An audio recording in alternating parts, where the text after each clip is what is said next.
Shalom, shalom. Selamat malam buat Indonesia dan selamat pagi buat yang ada di Amerika. Karena ada beberapa orang di Zoom ini yang datangnya sama dari saya, dari East Coast, dari Amerika ya. Baik Bapak Ibu, hari ini kita kembali belajar sejarah penebusan. Udah sampai kita di pertemuan yang keenam, yang kita akan pelajari adalah panggilan dan pemisahan Abraham yang dikupas dari natsnya dari Kisah Para Rasul 7 ayat 24.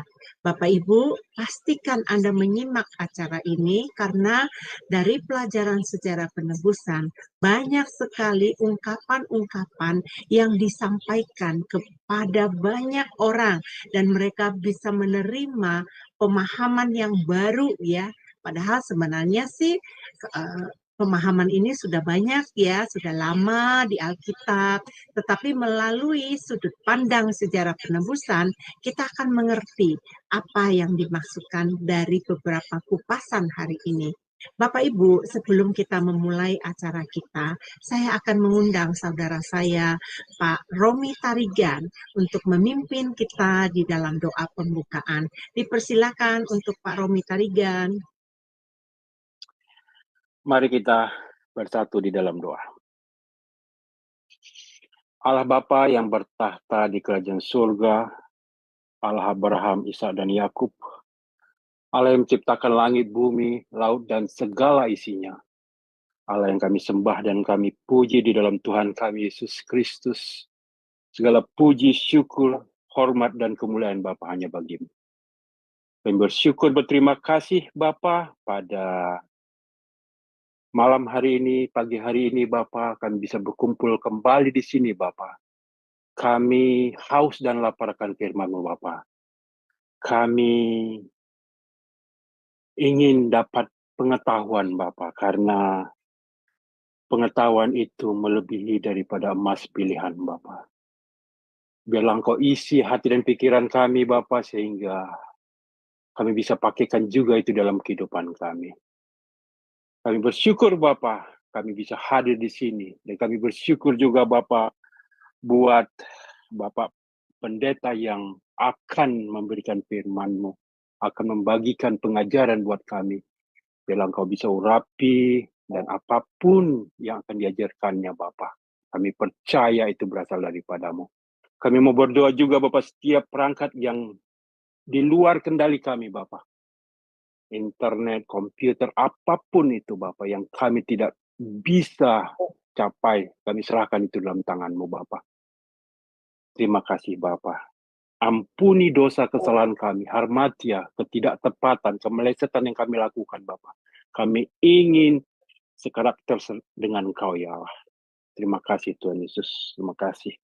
Inilah doa dan permohonan kami yang tidak sempurna, kiranya Engkau yang menyempurnakannya. Karena kami berdoa dan mengucap syukur di dalam Tuhan kami Yesus Kristus yang telah menyelamatkan kami. Haleluya. Amin. Amin, amin. Terima kasih Tuhan Yesus memberkati ya. Ya, untuk Pak Romi doanya sangat powerful. Thank you so much ya. Dan Bapak Ibu yang terkasih, sebelum kita mau mengikuti pelajaran, mari kita simak dulu profil dari Pak Yudi. Dia adalah dosen juga yang mengajarkan kita malam hari ini. Dipersilakan.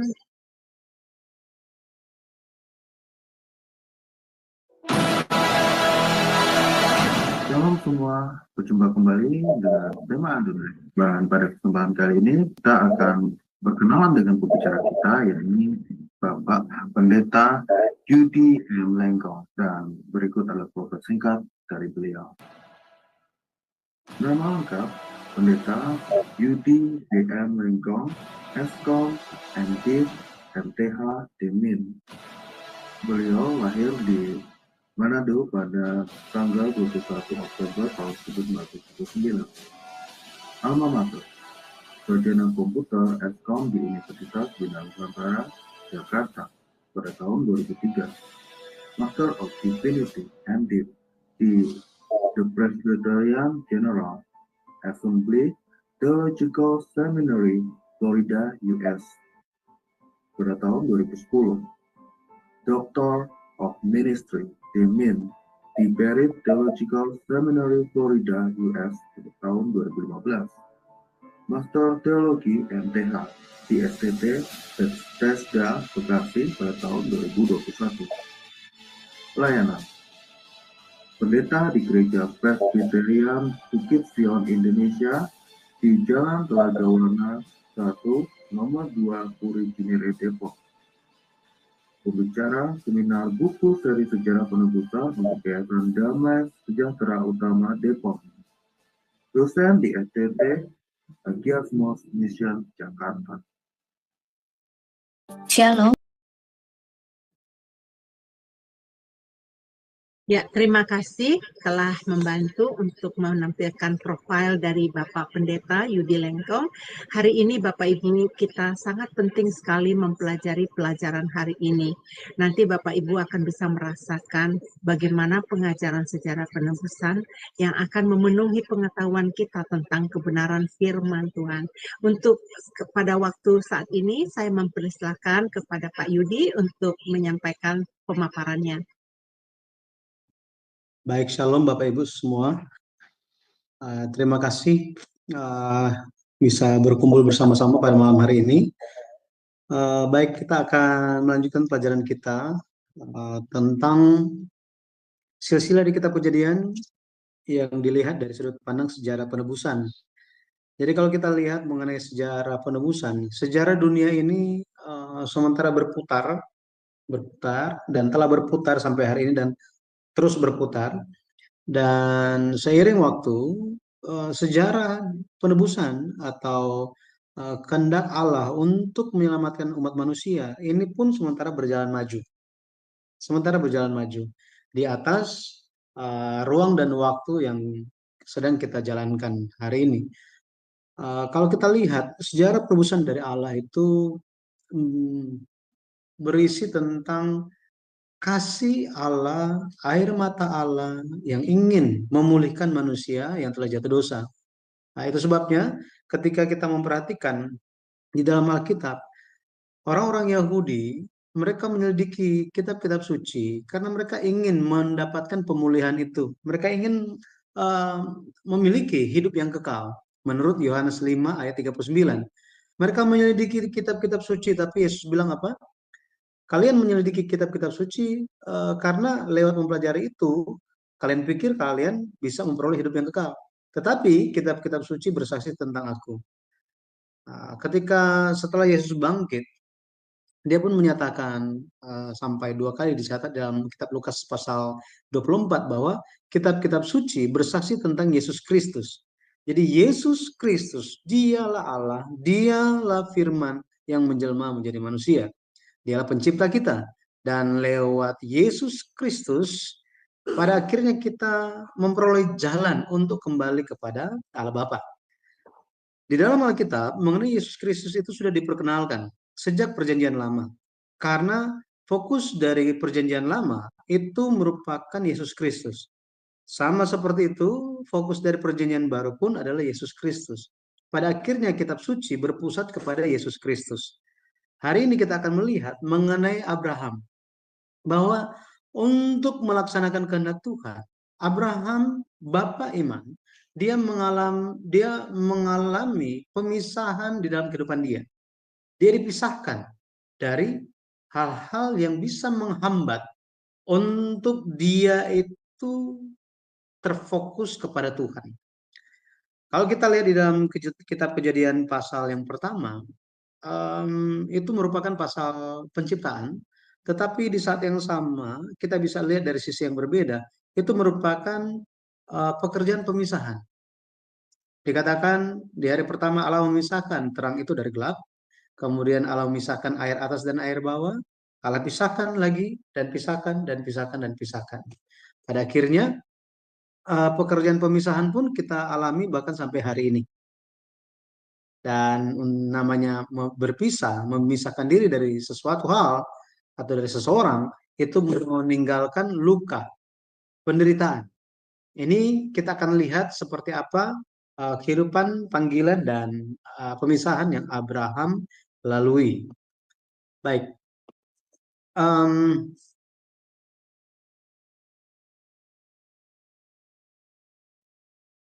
Oke. Kita akan lihat mengenai pemisahan Abraham. Kita lihat terlebih dahulu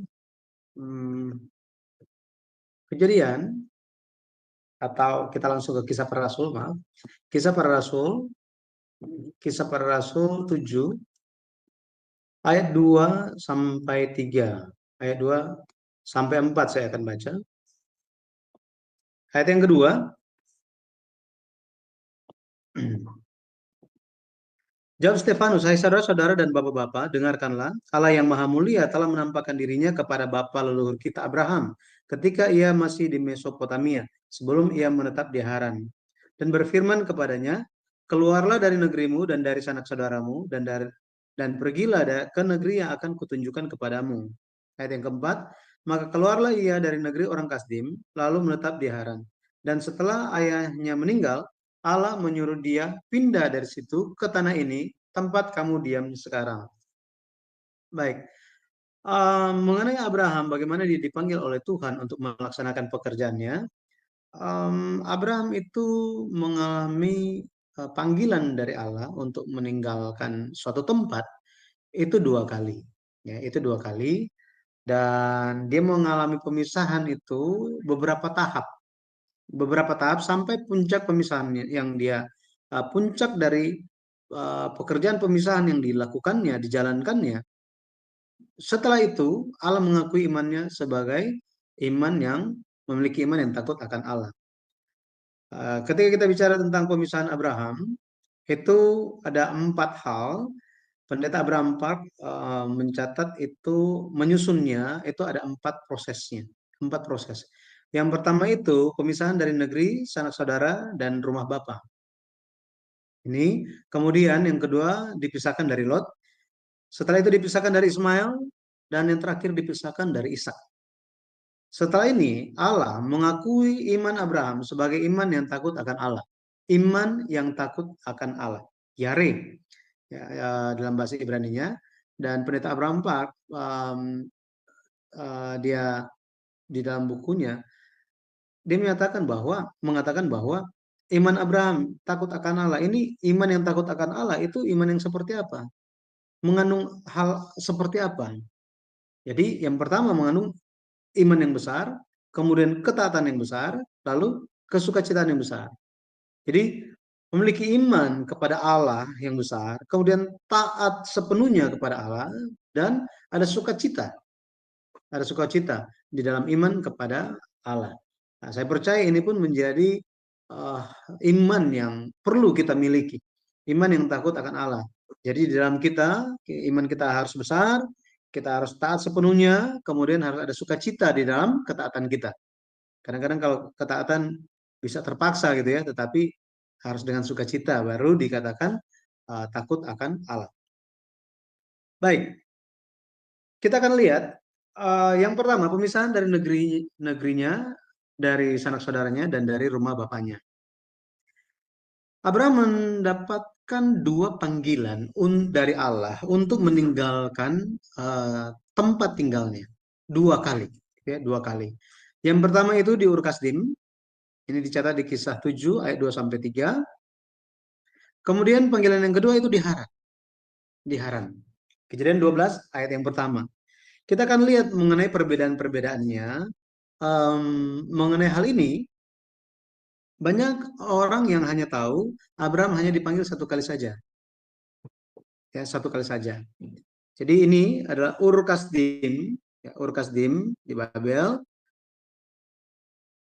Dia dipanggil, dan dalam panggilan pertama Abraham pergi ke Haran.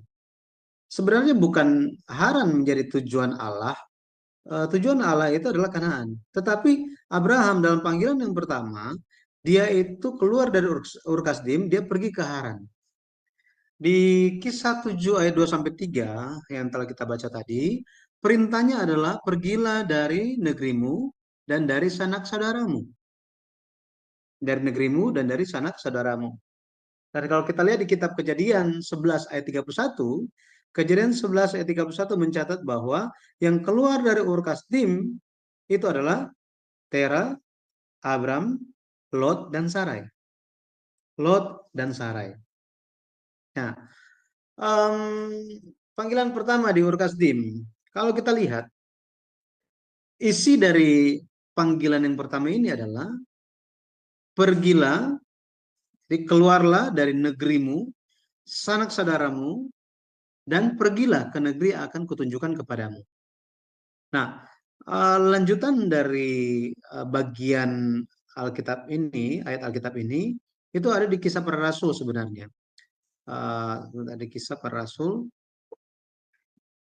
Bentar ya.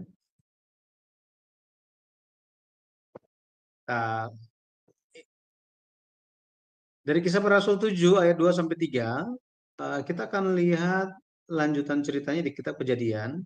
Kejadian pasal 11 ayat yang ke-31. Kejadian 11 ayat 31 dikatakan, lalu Tera membawa Abram anaknya serta cucunya Lot, yaitu anak Haran, dan Sarai menantunya, istri Abram anaknya. Ia berangkat bersama-sama dengan mereka dari Ur Kasdim untuk pergi ke tanah Kanaan, lalu sampailah mereka ke Haran dan menetap di sana. Jadi mereka meninggalkan Ur Kasdim untuk pergi ke tanah Kanaan. Tetapi dikatakan mereka tiba di Haran. Haran ini bukan tanah Kanaan. Bukanlah tanah Kanaan. Kalau kita lihat petanya, Haran itu ada di atas ini. Ya. Ini wilayah Syria sebenarnya, wilayah Syria. Di dekatnya, di bagian bawah ini ada Aleppo. Ini ibu kota Syria hari ini, Suriah, ya. Nah, sangat terkenal dalam 10 tahun terakhir gitu ya. Ada ISIS di situ. Jadi tujuannya pergi ke Kanaan, tetapi mereka itu mampir di Haran katanya. Mampir di Haran.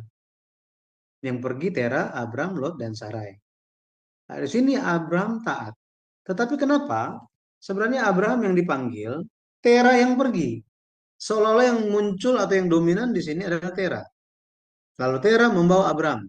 Padahal panggilan dari Allah itu bukan kepada Tera, melainkan kepada Abraham. Dikatakan di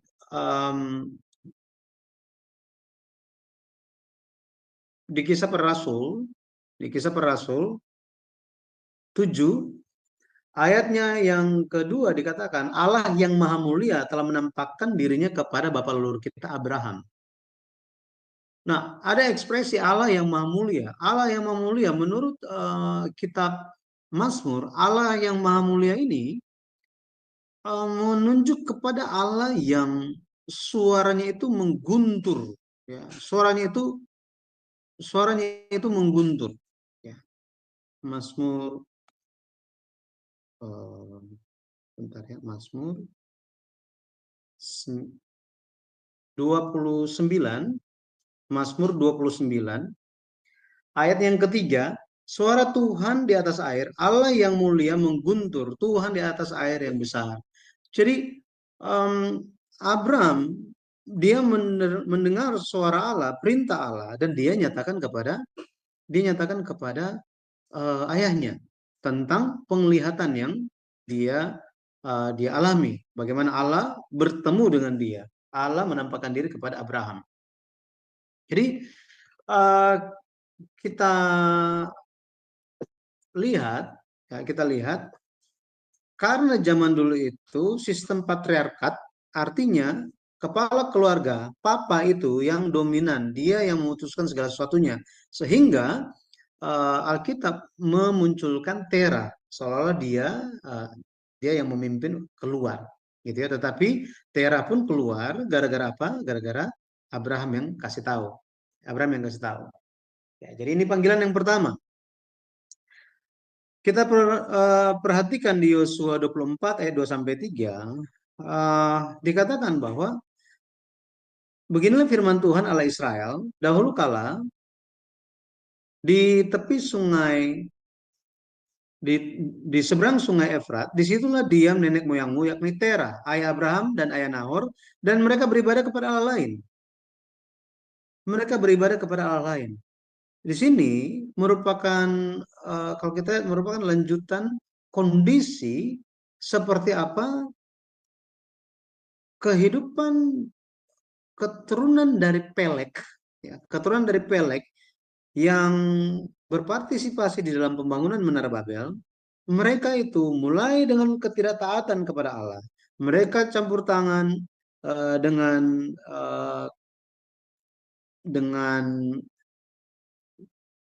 penguasa waktu itu adalah Nimrod yang membangun Babel. Yang terjadi adalah generasi-generasi selanjutnya mereka makin jauh dari Tuhan. Itu sebabnya Yosua 24 menyatakan bahwa di seberang sungai Efrat, Tera, ayah Abraham dan ayah Nahor, ini mereka beribadah kepada Allah lain. Mereka di sini menunjuk kepada bapak-bapak leluhur setelah Pelek. Ya, setelah Pelek. Pelek, Rehu, Serug, Nahor, Tera. Tera pun kalau kita hitung tahun-tahun kehidupan, Tera mengetahui bahwa bapak-bapak leluhur iman itu mereka masih hidup panjang umur, tetapi Pelek mulai mati, Nahor mati, Serug mati, Rehu mati. Dia mengalami ketakutan mengenai hal itu sehingga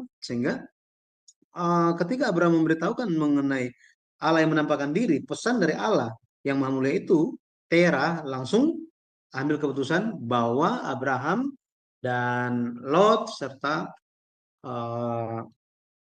Tera, Abraham, Lot serta mantu dia yaitu Sarai untuk pergi. Gitu. Nah, jadi kita bisa lihat mereka beribadah kepada Allah lain. Jadi meninggalkan Ur Kasdim ini menunjuk kepada meninggalkan tempat penyembahan berhala. Meninggalkan tempat penyembahan berhala. Di Ur Kasdim, di sana terkenal dengan menyembah dewa bulan dan banyak dewa yang lain. Ya. Yang panggilan kedua itu dari Haran. Dari Haran. Di Kisah 7 ayat 4 diulangi lagi di situ bahwa perintah Allah kepada Abraham adalah dia harus pergi keluar meninggalkan negeri sanak saudara dan rumah bapaknya. Pada waktu itu kalau kita lihat yang pergi sesuai dengan catatan Kejadian 12 ayat 5, Abram, Sarai, dan Lot. Nah, kita ingat tadi kalau dari Ur Kasdim kita bandingkan saat ini Teranya sudah tidak ada. Gitu ya, Teranya sudah tidak ada. Nah, kalau kita lihat Kejadian 11 ayat 31, ya, Kejadian 11 ayat 31 dikatakan, ia berangkat bersama-sama dengan mereka dari Ur Kasdim untuk pergi ke tanah Kanaan, lalu sampailah mereka ke Haran menetap di sana. Kejadian 7 ayat 4, ini kalau kita lihat di bagian B, dikatakan setelah ayahnya meninggal. Jadi setelah ayahnya meninggal, ayah dari siapa? Ayah dari Abraham, yaitu Tera. Jadi setelah Tera meninggal, Allah menyuruh dia pindah dari situ ke tanah ini, tempat kamu diam sekarang. Ya, tempat kamu diam sekarang. Menurut Diaken Stefanus yang penuh dengan Roh Kudus, dia katakan bahwa panggilan yang kedua yang ditujukan kepada Abraham waktu di Haran, Abraham itu dia pindah dari Haran ke Kanaan. Ini tanah ini yang dimaksud itu adalah tanah Kanaan, tanah tempat Stefanus dan semua orang sementara tinggal, gitu ya. Bahwa Abraham pindah setelah Terah meninggal. Dikatakannya seperti itu. Makanya Kejadian 12 ayat 1 dikatakan, berfirmanlah Tuhan kepada Abraham, pergilah dari negerimu dan dari sanak saudaramu dan dari rumah bapamu ini ke negeri yang akan kutunjukkan kepadamu. Di sini panggilan yang kedua ya, di Haran. Perintahnya apa? Pergilah dari negerimu, dari sanak saudaramu, dan dari rumah bapamu ini ke negeri yang akan kutunjukkan kepadamu. Nah, kalau kita lihat, sebenarnya di Haran itu bukanlah negeri Abraham. Bukan. Itu bukanlah negerinya Abraham. Dia tidak ada sanak saudara sebenarnya di sana. Karena em, negerinya itu adalah Ur-Kasdim, sanak saudaranya itu ada di Ur-Kasdim. Makan apanya? Nuggetnya? Apanya nggak apa-apa, kering. Ya maaf Pak Pendeta, sekarang sudah aman. Oke, ya saya lanjutkan. Jadi ketika Allah memanggil Abraham untuk kedua kalinya, Allah memberikan perintah yang sama, tetapi ada tambahan. Itu adalah pergilah dari negerimu, dari sanak saudaramu. Kemudian ada tambahan dari rumah bapamu. Di sini, negeri dan sanak saudara ini menunjuk kepada siapa? Menunjuk kepada siapa? Padahal dia sudah meninggalkan Ur-Kasdim. Nah, kalau kita lihat, minggu lalu kita sudah bahas mengenai Eber ya. Kalau tidak salah, kita sudah bahas mengenai Eber. Dia telah menyeberangi sungai. Sesuai dengan arti namanya, Eber. Dia yang menyeberangi sungai. Dia yang menyeberangi. Dia orang yang menyeberang. Nah, ternyata sebelum Abraham dipanggil sebagai orang Ibrani, telah ada orang Ibrani lebih dulu, orang yang menyeberangi sungai. Abraham dikenal sebagai orang Ibrani atau orang yang telah menyeberangi sungai, karena dia datang dari seberang sungai Efrat. Nah, sebelum Abraham, telah ada orang yang menyeberangi sungai. Itu adalah Eber. Akar kata Eber adalah Ibri, Hebrew, yang artinya menyeberangi sungai. Maka kita bisa melihat bahwa ada catatan kuno yang ditemukan bahwa di daerah sekitar Aleppo, kalau kita kembali ke petanya, nah, di Aleppo ini, di Aleppo pernah dilakukan penggalian arkeologi dan ditemukan banyak prasasti-prasasti kuno, dan di situ dikatakan bahwa dahulu kala di sini pernah ada kerajaan yang namanya Ebla, dan rajanya adalah Eber. Rajanya adalah Eber. Nah, peneliti ini, arkeolog ini, dia mempresentasikan hasil temuan dia. Dia katakan bahwa di dalam sejarah, buku-buku sejarah, yang ada nama Eber cuma ada di dalam kitab Perjanjian Lama, khususnya Kejadian pasal 10 dan 11. Nama Eber. Sehingga hal ini menjadi suatu petunjuk lewat sejarah dunia bahwa di wilayah Haran ini sudah ada Eber dan bapak-bapak leluhur yang bersama dengan dia. Kalau kita ingat tentang yang minggu lalu, itu ada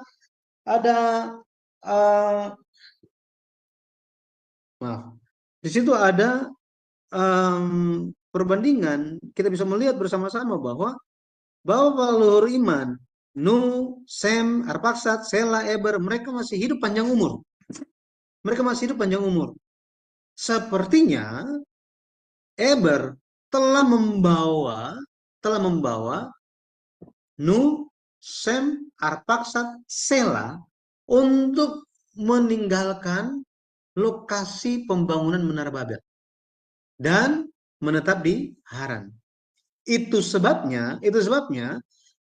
ketika Allah datang kepada Abraham dan memberikan perintah untuk dia pergi dari Haran ke Kanaan, Allah berfirman bahwa pergilah dari negerimu dan dari sanak saudaramu. Kenapa? Emang bukannya Tuhan nggak tahu bahwa di sana itu, kalau misalnya di sana memang tidak ada sanak saudara, tidak ada siapapun di Haran yang Abraham kenal, maka Allah tidak akan memerintahkan kepada dia bahwa tinggalkanlah negerimu dan sanak saudaramu. Tuhan akan bilang apa? Pergilah, jangan dari sini. Bukan ini, pergi ke Kanaan. Selesai perintahnya. Tetapi Allah dengan spesifik menyebutkan Pergilah dari negerimu, bukan negeri orang lain, negerimu katanya. Ya, negerimu. Pergilah dari negerimu dan dari sanak saudaramu. Artinya ada saudara dia di sana dan saudara dia yang memiliki negeri itu. Di sini kita bisa tahu bahwa di Haranlah Abraham bertemu dengan bapak-bapak leluhur iman. Ya, meskipun misalnya dia tidak bertemu langsung dengan Abraham, dengan Nuh, misalnya Abraham tidak bertemu langsung dengan Nuh, di sana masih ada siapa? Ada Sem, ada Eber, ya, ada Sela, ada Arpaksad, masih hidup di sana. Jadi kita bisa lihat bahwa panggilan kedua itu di Haran, ada tambahan lagi, pergilah dari rumah bapamu, katanya. Pergilah dari rumah bapamu. Nah, tentang hal ini, kalau kita lihat ada kontroversi mengenai kematian Tera. Banyak orang sebenarnya tidak memperhatikan hal ini, tetapi pendeta Abraham Pak memperhatikannya. Banyak yang melewatkan hal ini. Kisah 7 ayat 4 dikatakan bahwa Abraham tinggal atau pindah dari Haran ke Kanaan itu setelah Terah meninggal. Tapi kalau kita baca di Kejadian 12 ayat 4, Kejadian 12 ayat 4 dikatakan bahwa Abraham itu berumur 75 tahun ketika pindah dari Haran ke Kanaan. Itu Kejadian 12 ayat yang keempat. Kemudian kalau kita lihat Tera pada waktu Abraham berumur 75 tahun, Tera papanya itu umurnya 145 tahun. Karena Tera umur 70 tahun waktu Abraham lahir. Kejadian 11 ayat 26. Mengerti ya? Jadi ketika karena Tera umur 70 tahun waktu Abraham lahir, maka ketika Abraham berumur 75 tahun, Tera berumur 145 tahun. Kejadian 12 ayat 32 mencatat bahwa Kejadian coba kita lihat. Kejadian 11 ayat yang terakhir, ayat yang ke-32 dikatakan bahwa umur Tera ada 205 tahun lalu ia mati di Haran. Artinya apa? Artinya Tera menurut catatan, menurut petunjuk di Kejadian 12 ayat 4, Kejadian 11 ayat 26, kemudian Kejadian 11 ayat yang ke-32, lewat 3 ayat ini kita bisa lihat bahwa Tera masih hidup waktu Abraham pindah dari Haran ke Kanaan. Menurut petunjuk di Perjanjian Lama. Tetapi di Perjanjian Baru, Diakon Stefanus penuh dengan Roh Kudus, dia berkata bahwa apa? Setelah Tera meninggal, barulah Abraham pindah. Yang mana yang benar? Betul ya? Yang mana yang benar? Ini yang menjadi kontroversi. Nah, semoga bisa dipahami bahwa ada kontroversi ini. Betul ya? Kita lihat Kisah Para Rasul. Kisah Para Rasul. Kisah Para Rasul 7. Ayatnya yang keempat. Maka keluarlah ia dari negeri orang Kasdim, lalu menetap di Haran. Dan setelah ayahnya meninggal, Allah menyuruh dia pindah dari situ ke tanah ini, tempat kamu diam sekarang. Setelah ayahnya meninggal. Jadi yang mana yang benar? Sudah meninggal atau belum? Menurut catatan sejarah, Tera masih hidup. Makanya Allah memerintahkan kepada Abraham untuk apa? Ada tambahan satu. Tinggalkan rumah bapamu. Rumah bapamu. Kenapa demikian? Kenapa Diakon Stefanus menyatakan dan setelah Tera meninggal. Jadi Tera meninggal duluan, baru dia pindah. Kalau kita lihat kata meninggal di Kisah 7 ayat 4 ini, bahasa Yunaninya adalah apotnesko. Apotnesko ini dalam terjemahannya itu memiliki arti mati secara rohani ataupun secara rohani. Secara jasmani ataupun secara rohani. Bisa digunakan untuk kedua hal itu. Ya, kedua hal itu. Contohnya kalau bahasa Indonesia, Rasul Paulus bilang, tiap-tiap hari aku berhadapan dengan maut. Ya, tiap-tiap hari aku berhadapan dengan maut. Tetapi di dalam terjemahan Inggris sebenarnya dikatakan I die daily. Bayangkan mati setiap hari, bagaimana caranya? Nah, jadi kita bisa lihat apotnesko menunjuk juga kepada mati secara rohani. Maka perintahnya itu apa? Ya, perintahnya itu apa? Kalau kita lihat Matius 10 ayat 37 dikatakan apa?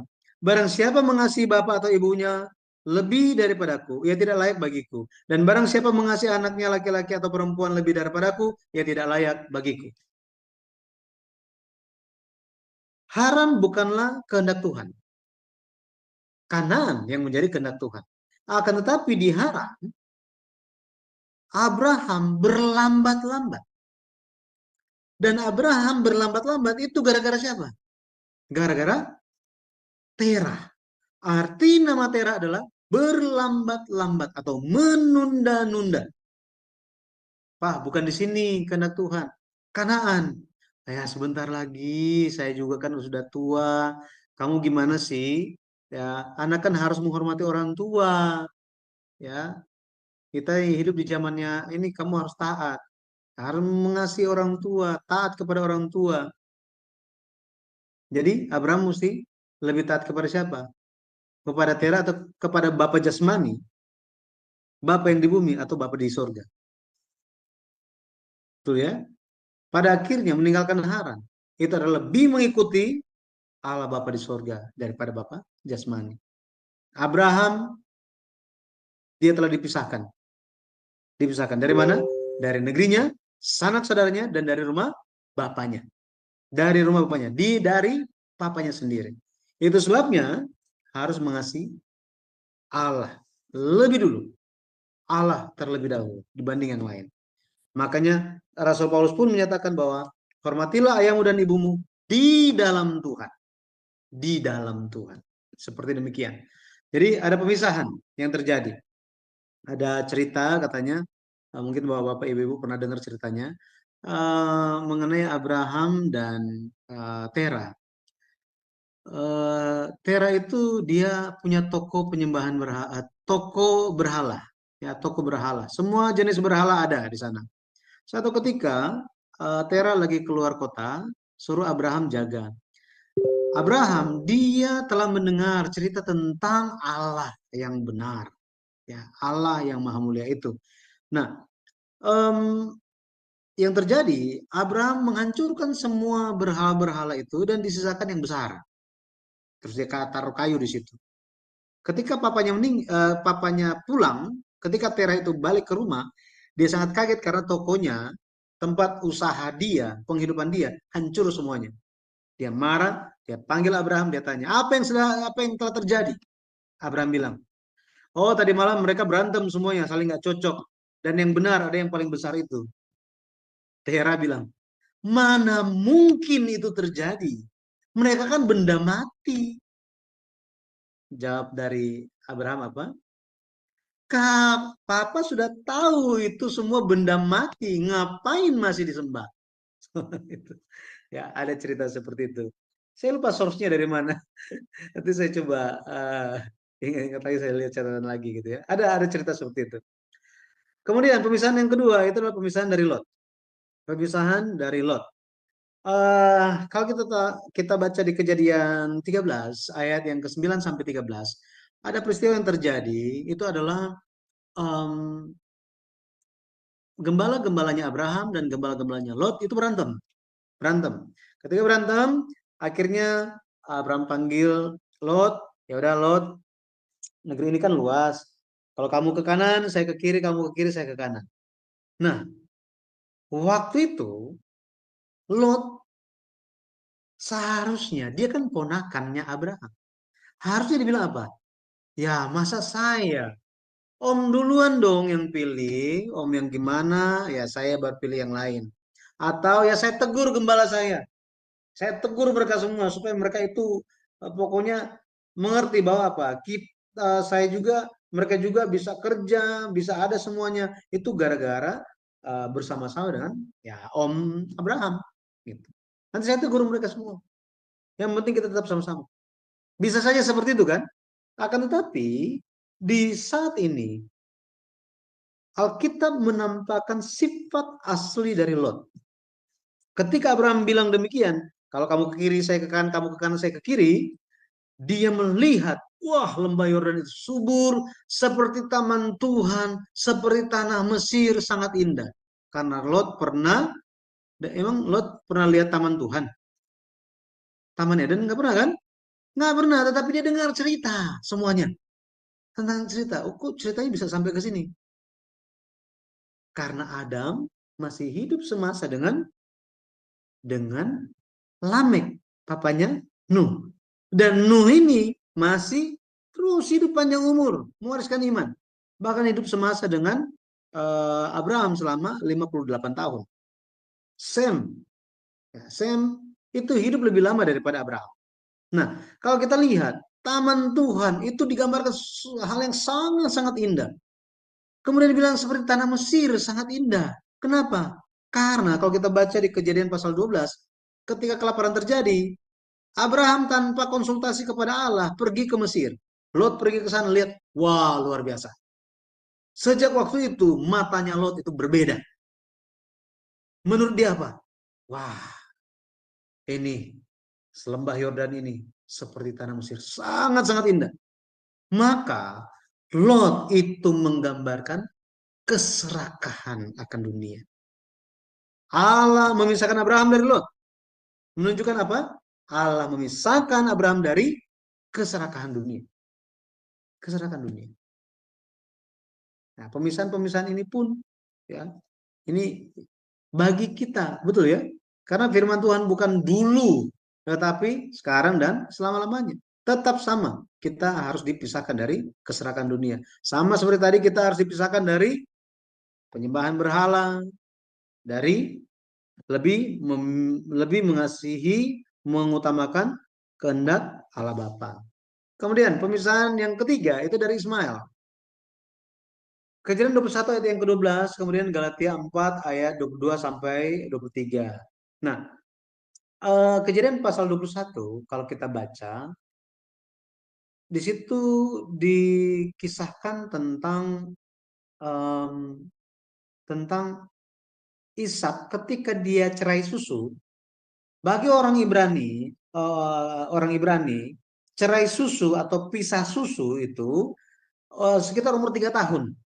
Dan istilah Alkitab LAI itu adalah disapih. Pakai H ya, disapih. Nah, di sini ketika biasanya di tradisi ini dilakukan ketika anak berumur 3 tahun. Pada waktu itu biasanya mereka melakukan pesta besar, ya, pesta yang besar. Nah, tetapi yang terjadi adalah ketika Sarah itu cari Ishak, dia lihat Ishak sementara bermain katanya. Ismail sementara bermain dengan Ishak. Kita lihat Kejadian 21. Kejadian pasal 21. Ini kalau hanya baca terjemahan Indonesia saja, saya juga hanya lihatnya hanya lihat begitu saja dan lewat gitu ya. Ayatnya yang ke-9 dikatakan, pada waktu itu Sarah melihat bahwa anak yang dilahirkan Hagar, perempuan Mesir itu, bagi Abraham, sedang main dengan Ishak anaknya sendiri.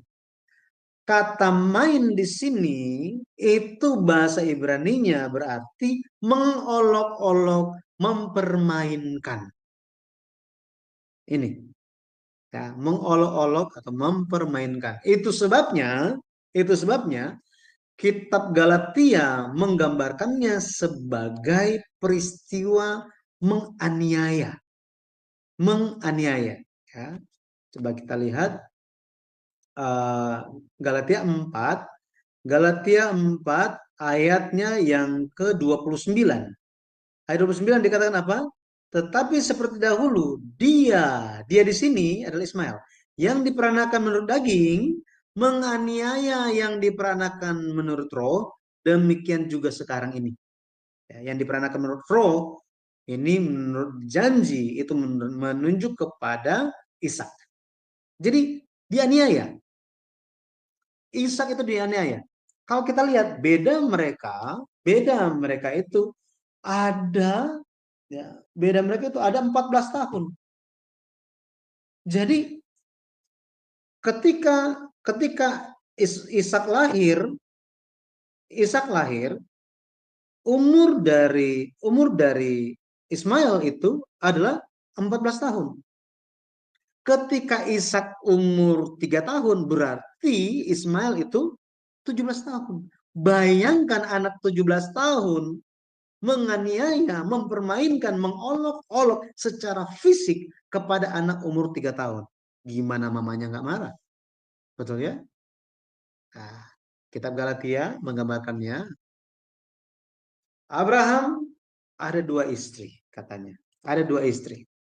Ya. Coba kita lihat. Ya. Ayat 22, bukankah ada tertulis bahwa Abraham mempunyai 2 anak? Seorang dari perempuan yang menjadi hambanya dan seorang dari perempuan yang merdeka. Tetapi anak dari perempuan yang menjadi hambanya itu diperanakan menurut daging, dan anak dari perempuan yang merdeka itu oleh karena janji. Ayat 24, ini adalah suatu kiasan. Jadi ada suatu pesan bagi kita. Ya, memang di sini ketika kita lihat langsung dijelaskan bahwa ayatnya yang ke-28 bahwa apa? Ishak adalah anak janji. Ishak adalah anak janji. Sedangkan Ismail itu anak daging. Loh, maksudnya apa? Gitu ya. Maksudnya apa? Ismail bukanlah anak yang dijanjikan Allah kepada Abraham.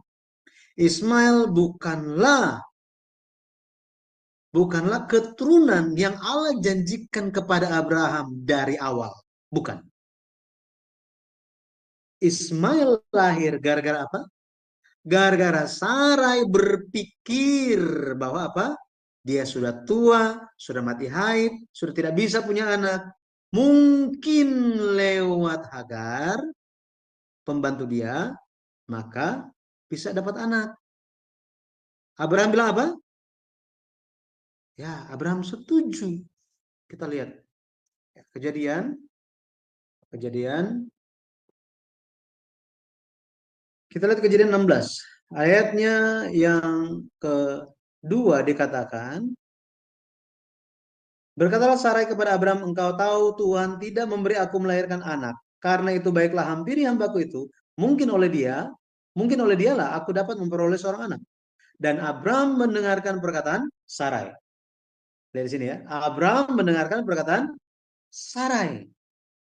Sebelum Abraham mendengarkan perkataan Sarai, dulu Adam pernah mendengarkan perkataan Hawa. So ya. Jadi Abraham mendengarkan perkataan daging, perkataan manusiawi, bukan firman Tuhan, bukan janji Tuhan. Maka pemisahan dari Ismail ini menggambarkan pemisahan dari kedagingan, dari pikiran sendiri. Bukan pikiran Yesus, tapi pikiran sendiri nih.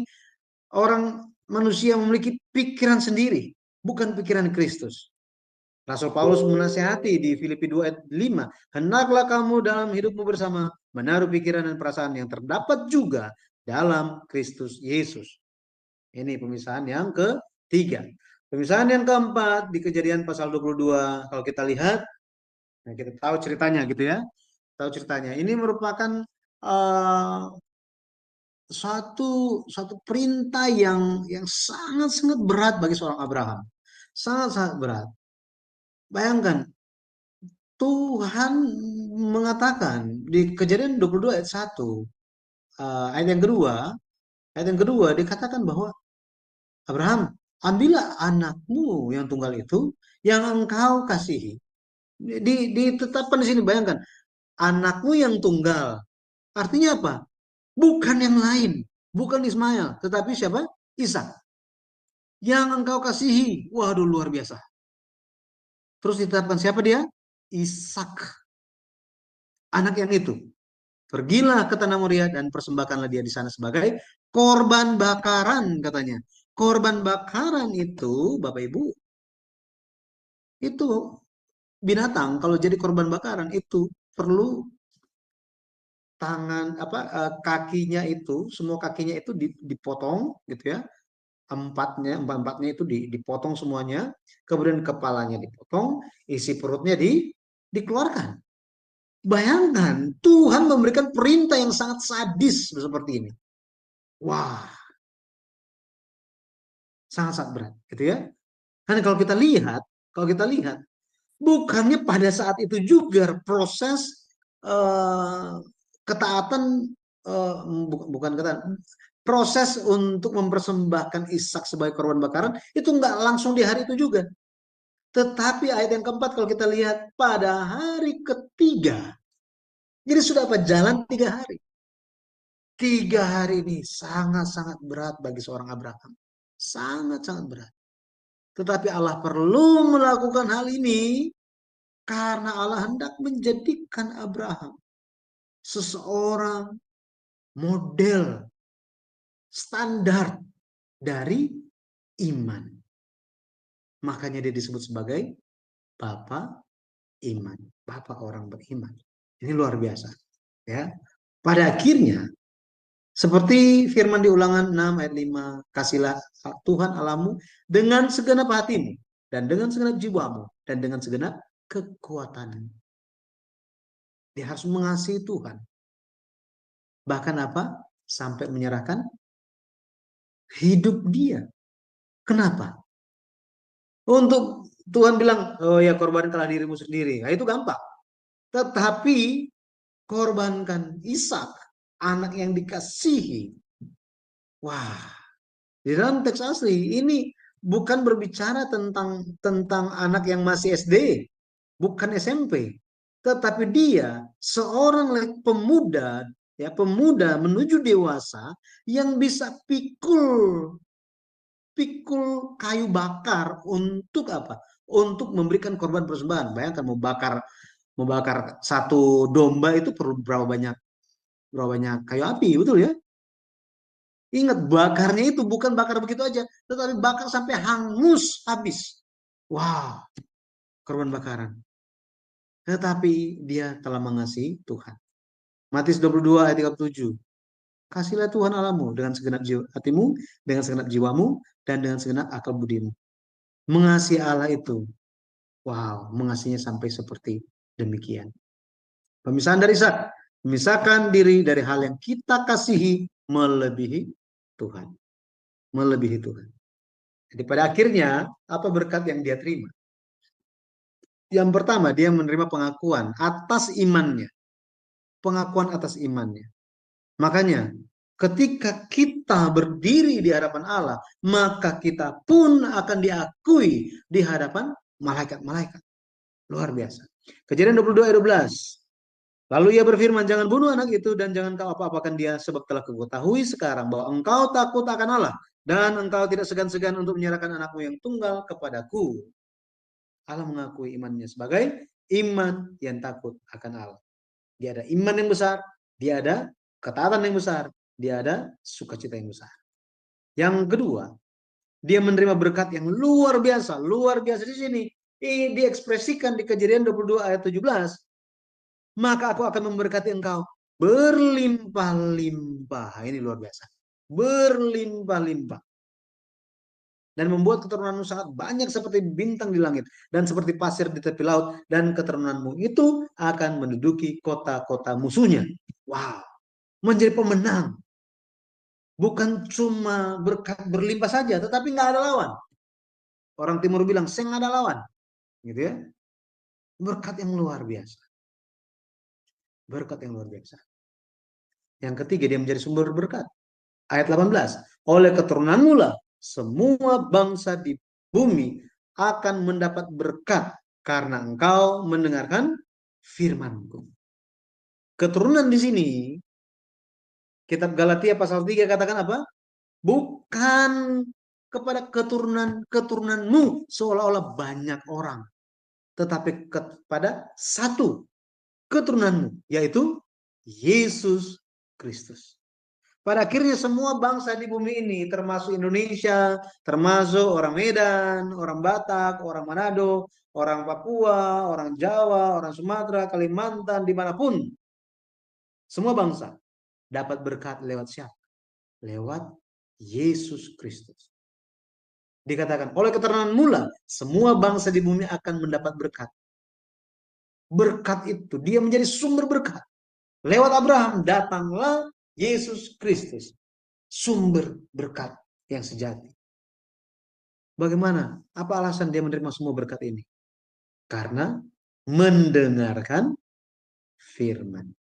Saya percaya kita semua yang hadir hari ini, yang rindu untuk mencari tahu akan firman Tuhan, akan kebenaran, kita pun diberkati gara-gara mendengarkan firman Tuhan.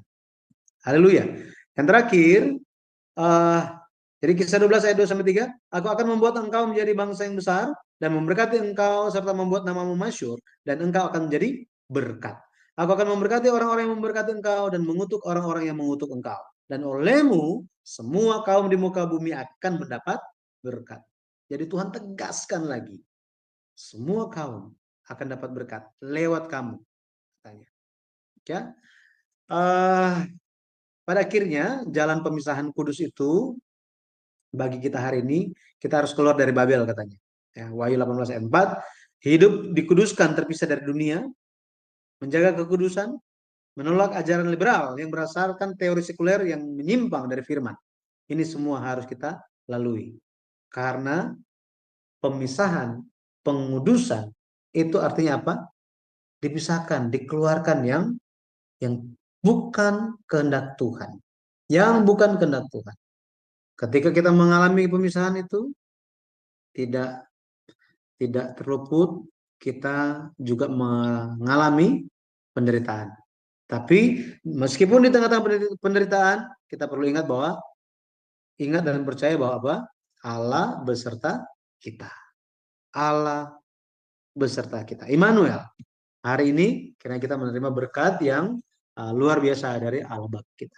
Haleluya. Amin. Terima kasih. Saya kembalikan kepada host. Iya, terima kasih banyak Pak Pendeta Yudi. Wah, ini pelajaran yang sangat luar biasa.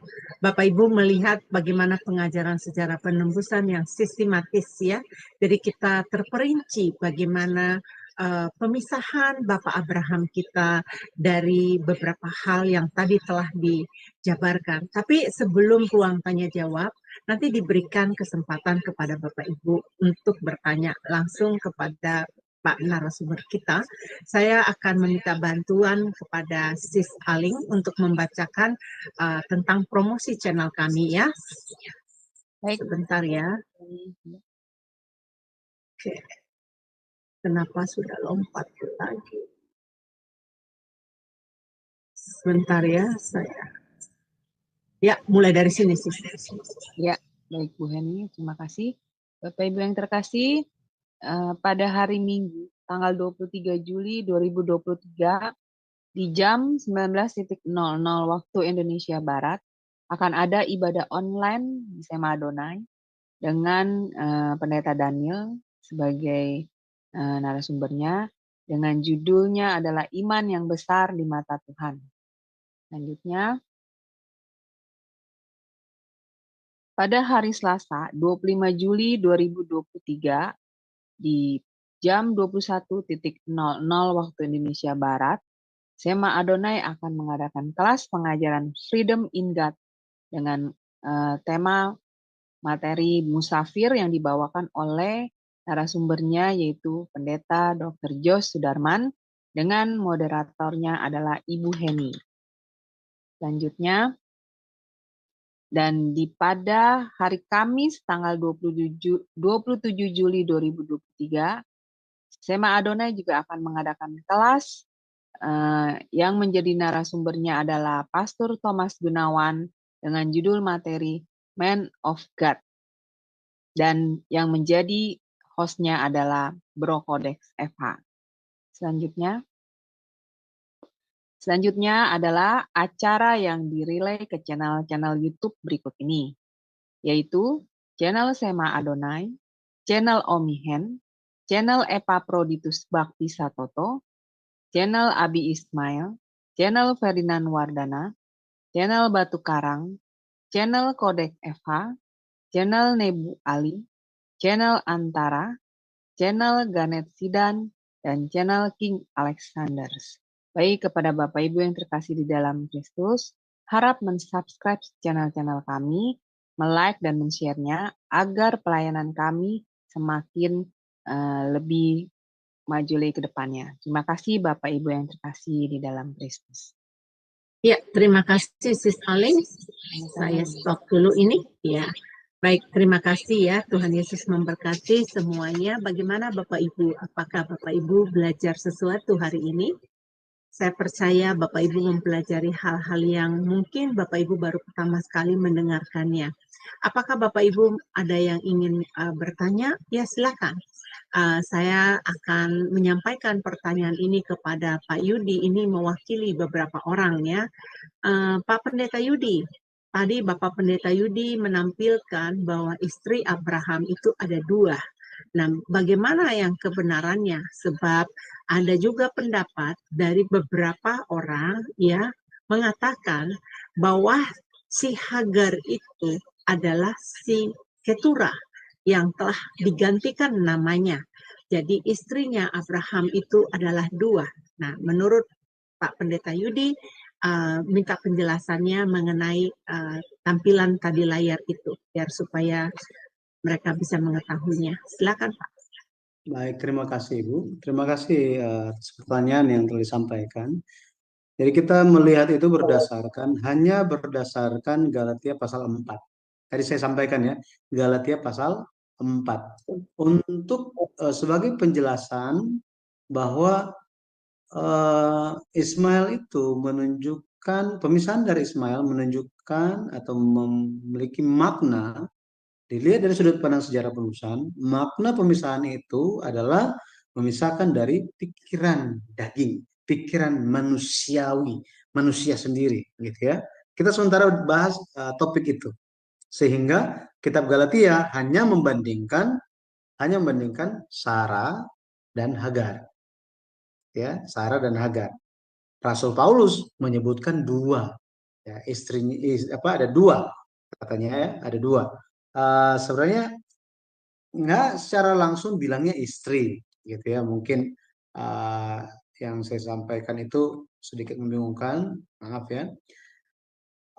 Kalau kita lihat di Galatia pasalnya yang keempat, jadi ekspresinya dikatakan Abraham ada dua anak, seorang dari perempuan yang menjadi hamba, yang seorang lagi dari perempuan yang merdeka, gitu ya. Jadi bicara tentang dua perempuan ini, mereka adalah istrinya Abraham. Ya, menurut apa? Saya share dulu ya ayat-ayatnya supaya kita bisa lihat bersama-sama. Silakan. Baik. Oke.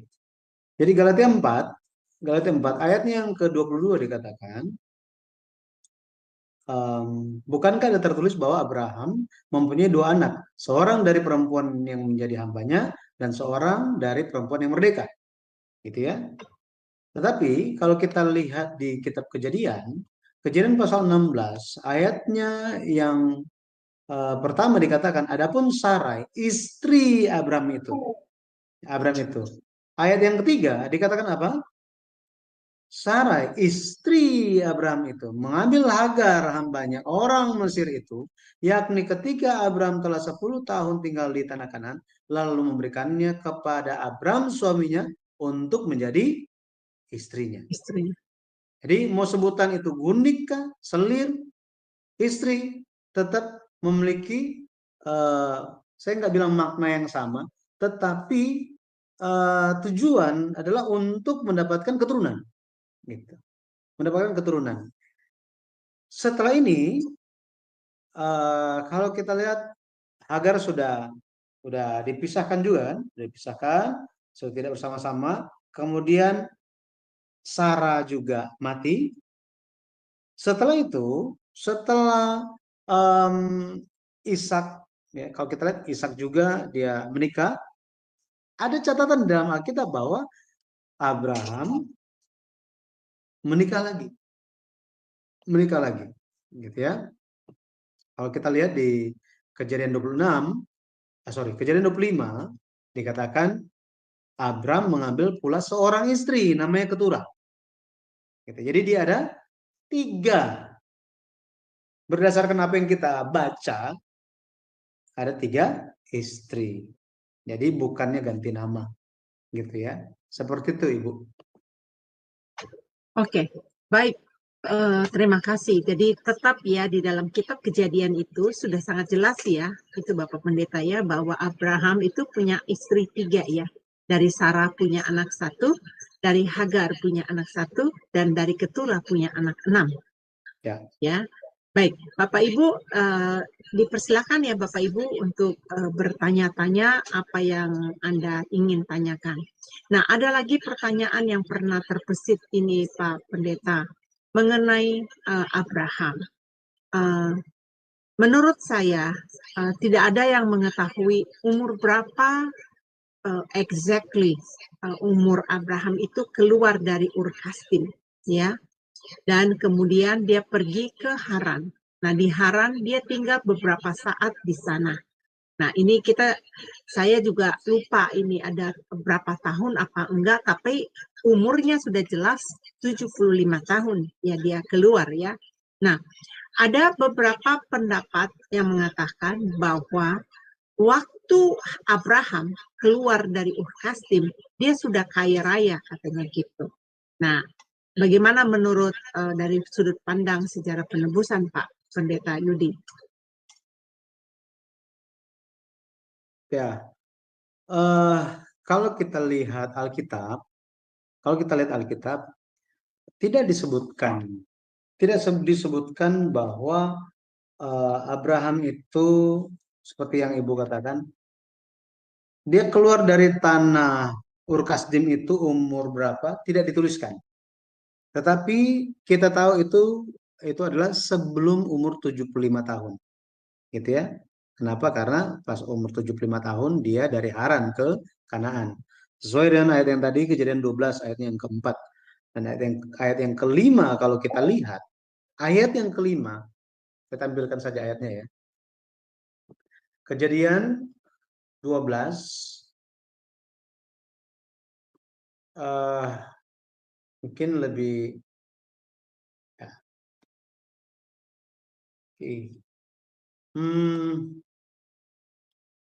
Ya. Ayat yang kelima dikatakan begini.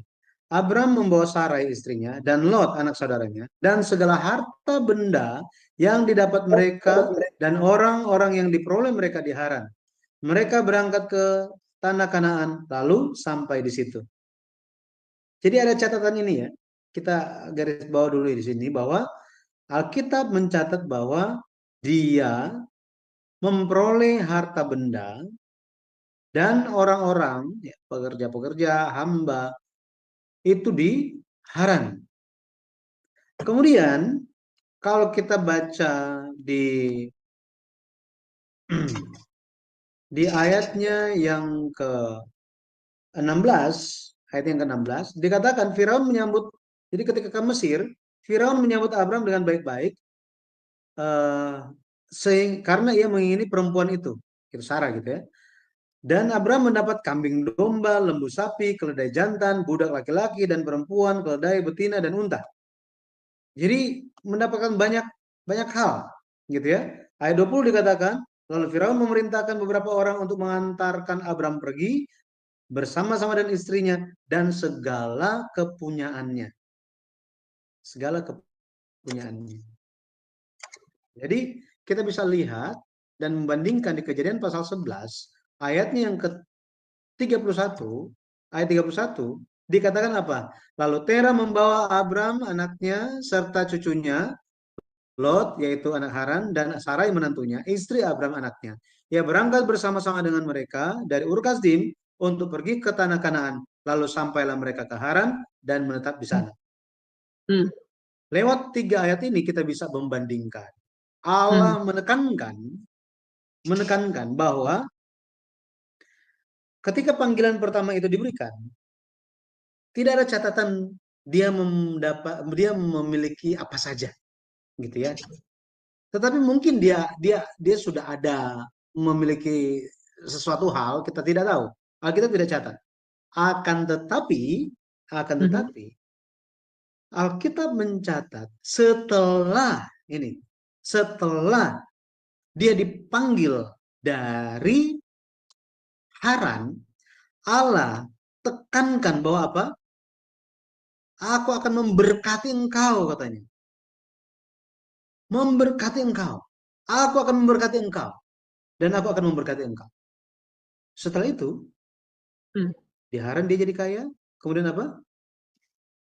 Setelah Mesir, dia pun jadi banyak kepemilikan. Ekspresi di Kejadian, bukan maksud saya, setelah Tuhan berfirman baru dia dapat segala sesuatunya, bukan. Tetapi di Haran, dia mendapatkan banyak harta itu. Tetapi Allah akan lebih lagi memberkati dia. Meskipun segala hal yang dia miliki di Haran. Di Kejadian pasal 13, ekspresinya, adapun Abraham sangat kaya, banyak ternak, perak, dan emasnya. Nah, seperti ini. Sesuai dengan apa yang tercatat dalam Alkitab. Ya. Baik. Jadi udah jelas ya teman-teman ya, ternyata waktu dia keluar dari Ur Kasdim itu tidak ada pernyataan, tetapi setelah dia pergi ke Haran ya, Pak Pendeta ya, dia jadi banyak ternaknya, banyak hartanya. Waktu dia keluar meninggalkan Haran, di situ udah ketahuan bahwa dia banyak memiliki harta, dan dia juga menjadi orang sukses ya Bapak Pendeta, karena dia banyak hamba-hamba yang ikut dia ya, banyak pengikutnya ya. Ya. Baik.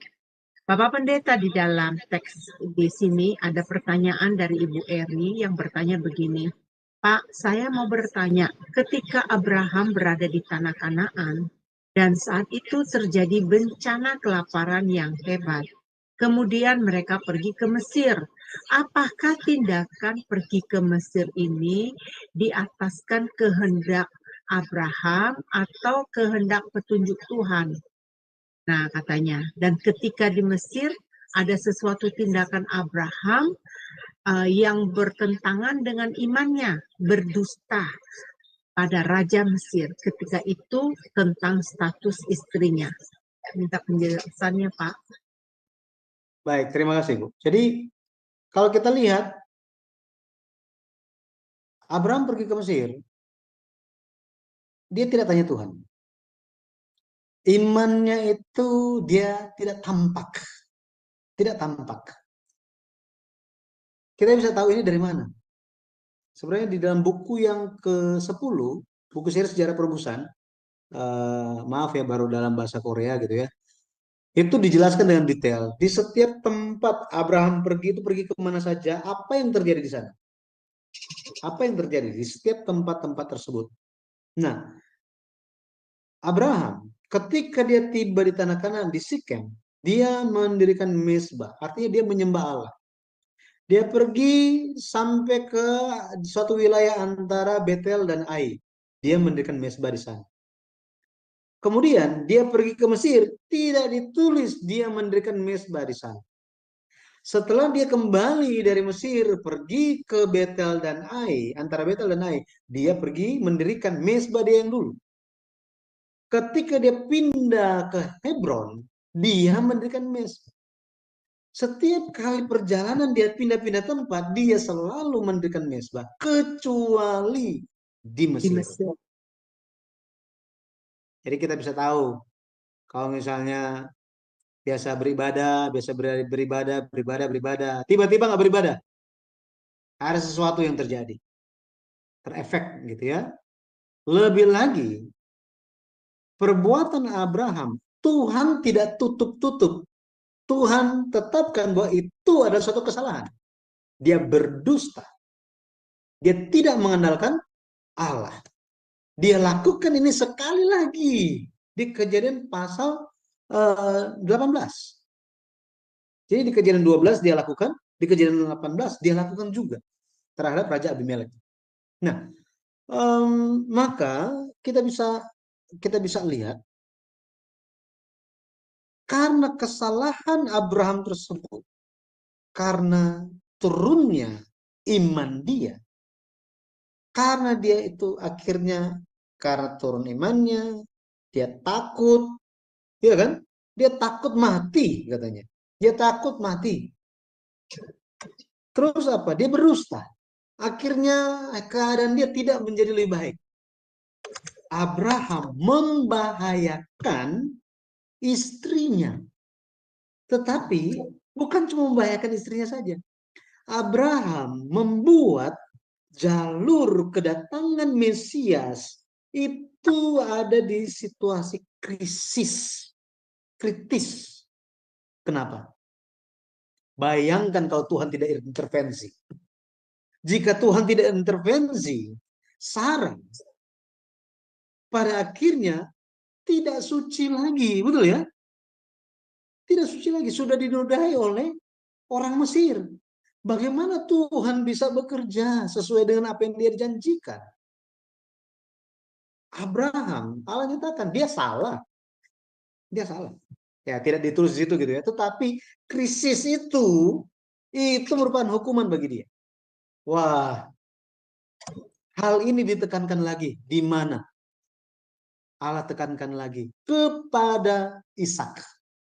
Kepada Ishak. Kejadian, tadi kan di Kejadian 12 ya. Kalau kita lihat di Kejadian pasal 26, ayat yang pertama dikatakan, maka timbullah kelaparan di negeri itu. Ada keterangan, ini bukan kelaparan yang pertama yang telah terjadi pada zaman Abraham. Dikatakan apa? Bukan kelaparan yang dulu, bukan. Ini beda lagi. Tapi sangat dahsyat. Gitu ya. Waktu itu Tuhan menampakkan diri kepada Ishak dan bilang apa? Jangan pergi ke Mesir. Tegas kan? Jangan pergi ke Mesir. Diam di negeri akan kukatakan kepada. Tinggallah di negeri ini sebagai orang asing. Tuhan bilang apa? Aku akan menyertai engkau dan memberkati engkau. Sebab kepada mula dan kepada keturunanmu akan kuberikan seluruh negeri ini. Aku akan menepati sumpah yang telah kuikrarkan kepada Abraham ayahmu. Kalau kita baca selanjutnya, ini merupakan isi perjanjian suluh yang diulang, penegasan. Maka kita bisa lihat bahwa apa?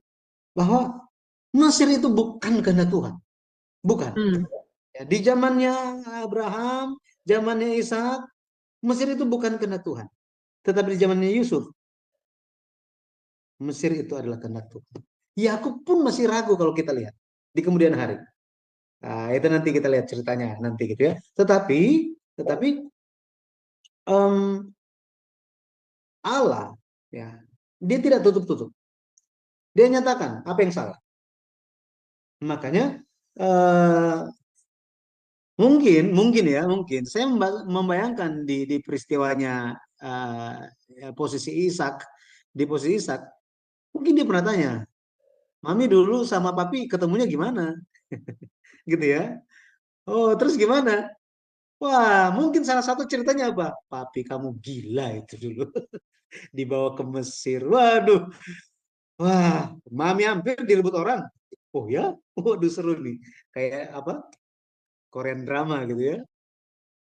Jadi Ishak pun tahu bahwa apa? Bahwa harus ikut Tuhan. Ada peristiwa-peristiwa yang telah terjadi di zaman papanya dia. Abraham, dia melihat Ishak dan dia apa? Dia ceritakan apa yang terjadi. Seperti apa kehendak Tuhan. Kita sebagai orang tua pun melakukan hal yang sama. Jika ada kesalahan, pernah melakukan kesalahan, kita akan kasih tahu anak kita supaya apa? Jangan lakukan kesalahan itu. Tuhan intervensi dan apa? Bilang lagi, tegaskan kepada Ishak, jangan pergi ke Mesir. Jika Tuhan tidak intervensi kepada Abraham di waktu dia di Mesir, waduh, kacau balau dunia ini. Betul ya? Abraham, wah gimana? Semua dipertanyakan. Gitu ya? Dipertanyakan. Akan tetapi Allah dia meskipun Meskipun Abraham yang hendak dilatih menjadi alat pekerjaan penebusan, menjalankan pekerjaan keselamatan yang baru, melakukan kesalahan, Allah tidak meninggalkan dia. Gitu ya. Bukan untuk membenarkan, bukan. Tetapi untuk menyadarkan dia, keluarkan dia supaya dia belajar dari kesalahannya. Nah, sama kita juga hari ini. Gitu, Ibu.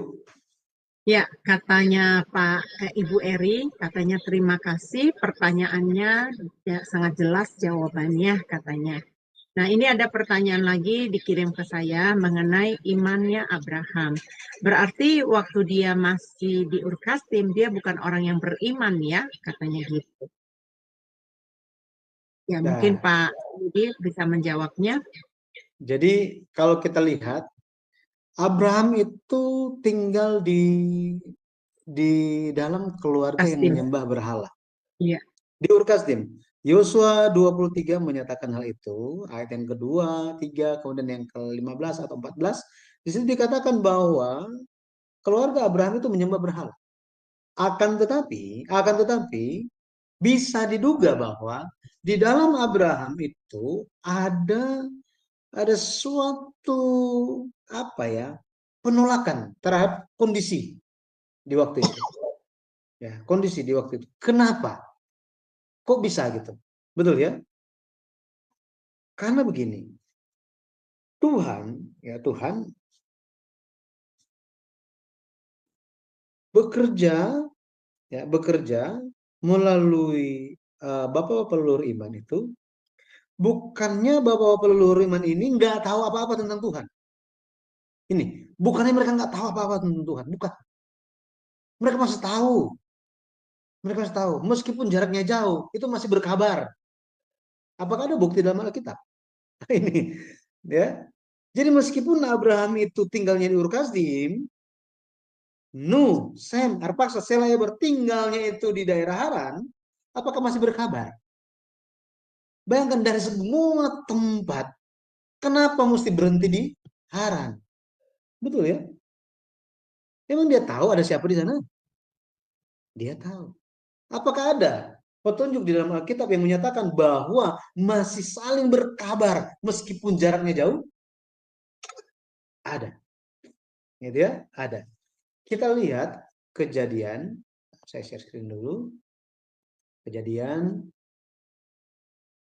Kita mundur.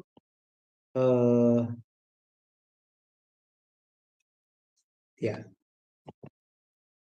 Kalau kita lihat Kejadian 22. Ya, Kejadian 22.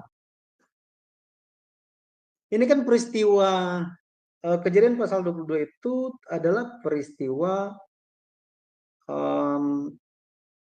Ishak dipersembahkan sebenarnya, gitu ya. Iman Abraham itu diuji. Tetapi pasal 22 ini tidak ditutup dengan cerita itu saja, dengan kisah itu saja. Ya. Ayat 20 dikatakan apa? Sesudah itu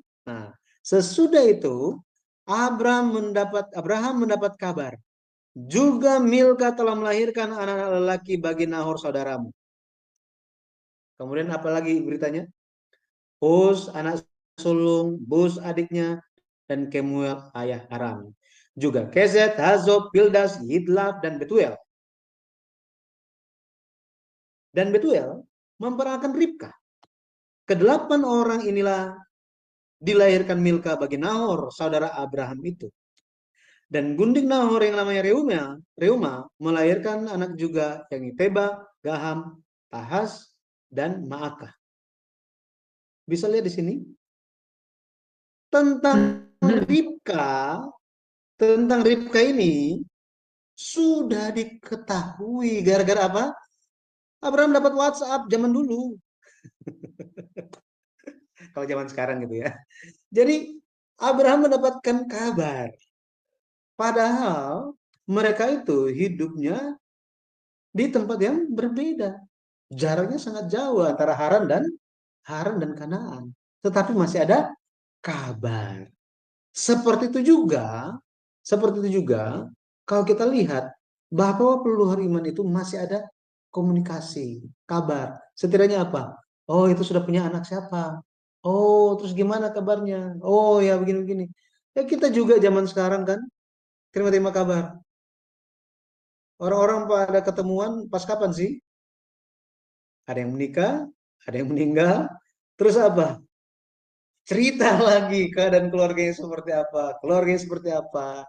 Atau dapat kabar ada yang datang, meskipun bukan orang itu yang datang, bukan keluarga kita yang datang, tetapi ada tetangganya mungkin datang. Ya gimana kabar mereka? Diceritain semuanya. Hal tersebut, Alkitab memberikan kita petunjuk bahwa komunikasi itu terjadi. Ya, seperti itu, Ibu.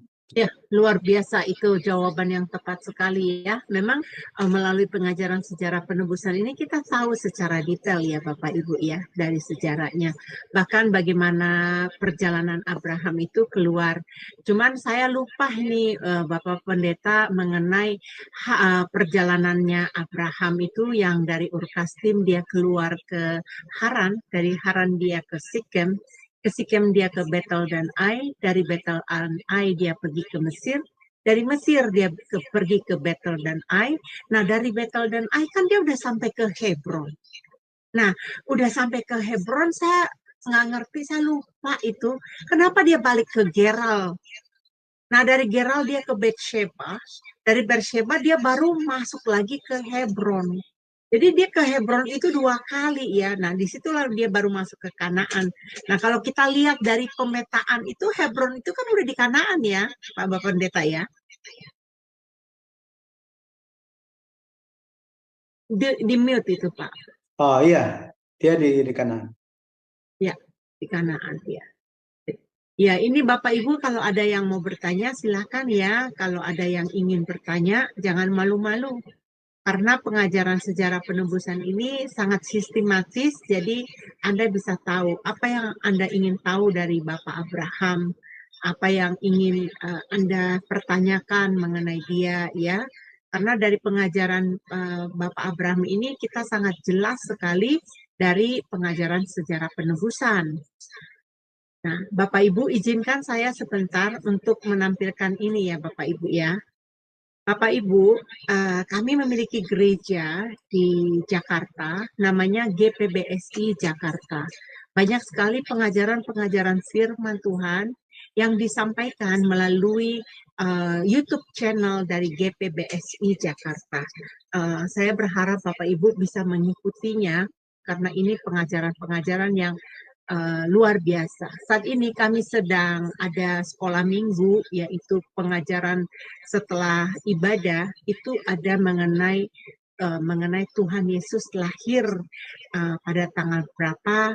Itu ada pengajaran yang sangat sistematis sekali, dan Bapak Ibu, buku itu belum dikeluarkan, bahkan di Korea juga belum diterbitkan.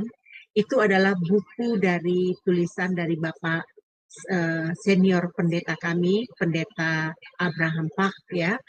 Dan kemudian ada channel dari Sejarah Penebusan. Inilah pengajaran kami Sejarah Penebusan. Nanti Bapak Ibu bisa melihat ada webinar-webinar di channel ini yang diadakan tahun 2021 yang lalu. Bapak Ibu akan sangat diberkati karena dari ke-11 buku ada ringkasannya. Jadi buku sekarang yang ada di Indonesia sudah ada 7 buku sampai buku yang ke-7 yang fisiknya. Buku ke-8 sudah ada tetapi masih elektronik.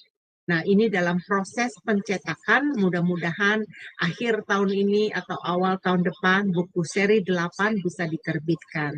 Nah, ini YouTube channel Sejarah Penebusan. Kemudian Bapak Ibu, ini adalah channel GPBSI Bandung. Nah, ini Pendeta Allen memberikan pengajaran-pengajaran firman Tuhan secara video ya. Kalau Bapak Ibu ingin sekali mengikuti pelajaran-pelajaran tersebut, Bapak Ibu bisa menghubungi saya secara pribadi. Dan di channel-channel ini banyak sekali pengajaran-pengajaran firman Tuhan ya. Baik, Bapak Ibu, apakah masih ada pertanyaan? Kalau tidak ada pertanyaan, saya akan minta ke Pak Pendeta Yudi untuk, oh ada, baik silakan Sister Aling, silakan. Ya, Baik, selamat malam Bu Heni, selamat malam Pak ya. Yudi. Yang saya mau tanyakan Pak, umat Tuhan di zaman perjanjian lama, seperti Abraham kan dikatakan bahwa mempunyai istri 3 ya Pak, sampai 3 gitu. Dan di zaman perjanjian baru, kan Tuhan tidak mengizinkan bahwa umatnya ini menganut paham poligami. Nah ini bagaimana penjelasannya Pak Yudi mengenai masalah ini? Karena saya pernah dengar ada pendeta yang karena dia melihat dari perjanjian lama, dia jadi memakai paham orang-orang perjanjian lama yang boleh mempunyai istri lebih dari 1 ini Pak. Terima kasih Pak Yudi. Ya, jadi ya bapak-bapak 1 aja lah istri ya. 1 aja, nggak usah banyak-banyak. Dalam perjanjian lama memang ada beberapa alasan. Ada beberapa alasan kenapa memiliki istri lebih dari 1, gitu ya. Dan alasan yang paling utama itu adalah untuk memperoleh keturunan, gitu ya. Dalam hal ini kalau kita lihat Abraham mengambil istri itu karena statusnya Sarah itu tidak bisa memiliki anak, tidak bisa memiliki keturunan. Jadi boleh memiliki istri baru untuk melanjutkan keturunan, gitu ya, melanjutkan keturunan.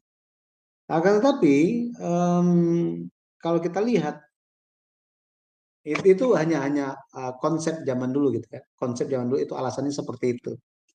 Ada juga memang hanya untuk memuaskan hawa nafsu. Seperti ini halnya Esau, dia merit sekaligus 2, gitu, sekaligus 2.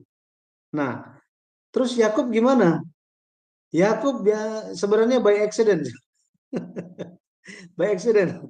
Dia cuma suka Rahel, tetapi malam pertama terlalu gelap di zaman itu nggak ada lampu gitu ya. Dia baru kaget di esok harinya ternyata bukan yang dia sayang gitu ya. Nah, by accident seperti itu. Kemudian juga gara-gara persaingan dari Rahel dan Lea sampai-sampai Bilha dan Zilpa itu pun diberikan sebagai istri gitu. Akan tetapi semuanya terjadi dalam pemeliharaan Tuhan. Maksudnya pemeliharaan Tuhan bukannya Tuhan menyetujui atau menetapkan boleh tidaknya, bukan. Tetapi Tuhan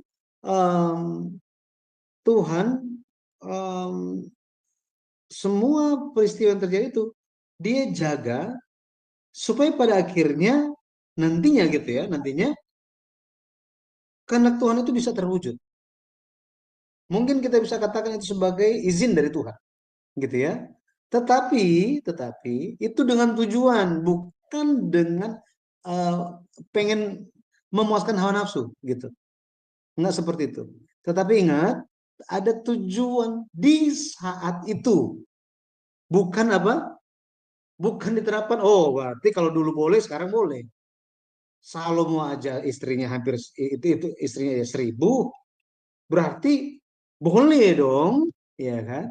Makanya Rasul Paulus untuk umat Tuhan itu jadi teratur, supaya jemaat teratur, dia menerapkan dari pemimpin. Jika seorang menjadi penatua, menjadi pelayan Tuhan, hendaklah 1 istri. Jangan istri banyak katanya, 1 aja. Nah, itu pun disebutkan. Jadi alasan-alasannya itu berdasarkan konteks pada waktu itu di zaman itu, gitu ya. Tuhan seolah-olah mengizinkan hal itu terjadi, ya, mengizinkan hal itu terjadi. Tetapi sebenarnya pada dasarnya Tuhan inginkan keteraturannya itu adalah ini 1 aja, gitu ya, 1 aja. Ya, baik. Terima kasih Pak Yudi untuk keterangannya. Tuhan berkati. Iya, Berarti. Sis Aling. Berarti si Abraham itu kan menidurin si Hagar kan itu memang perintahnya si Sarai itu. Jadi bukan kehendak Allah ya. Ya, ini ya Sis Aling ya. Satu aja bilangin ke orang-orang ya. Untuk punya istri satu cukup. Iya, Satu Bu. aja susah loh Sis Aling kata Iya, orang. nggak habis-habis. Makanya. Iya, terima Iya kasih. benar. Ya baik, saya akan buka mute kepada si Ibu Teresia. Iya silakan Ibu Teresia untuk bertanya. Ibu di unmute Bu, diklik ya. Silakan Bu. Malam Pak, Bu Heni. Iya Saya mau selamat tanya malam. tentang istri Esau itu kan ditulis cuma 3, tapi kok 6 ini ya? Namanya kok lain-lain. Ada yang Basmat sama, tapi kok Pak Yudi anak masih di mute Pak. Iya, silakan Bu. ya. Ya, Ibu. Itu seharusnya 3. Ya, 3. Terus ada satu yang namanya beda. Ada satu yang namanya beda. Itu ada 2 tempat pencatatan. Ya, 2 tempat pencatatan. Ini ada satu orang yang namanya berbeda.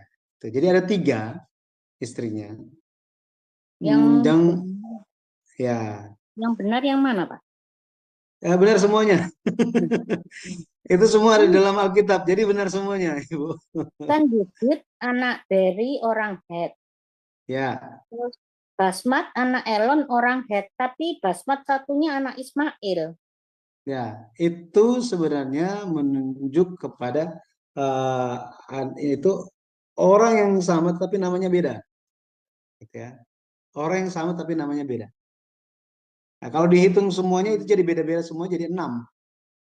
Iya. Sebenarnya tidak demikian. Kalau kita baca berdasarkan di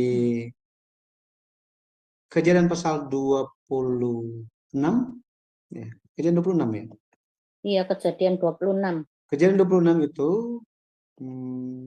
ayat sebentar ya. 34.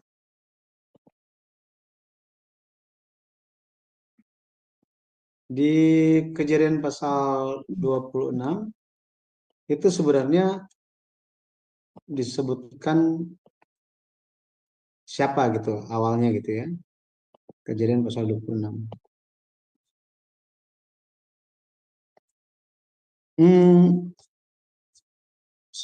Ya, ini. Ayat 34 dikatakan dia mengambil Yudit anak Beeri orang Het dan Basmat anak Elon orang Het menjadi istrinya.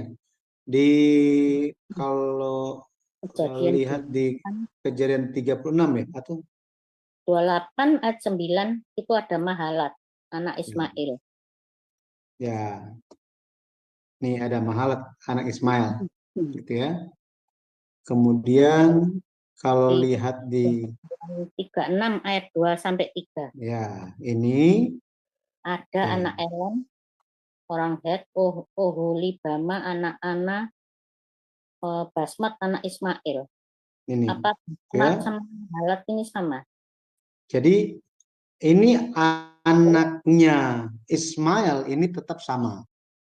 Gitu ya. Jadi kita di sini menunjuk kepada ini anak dari siapa gitu. Gitu ya. Anak dari siapa? Oh, itu anak Ismail.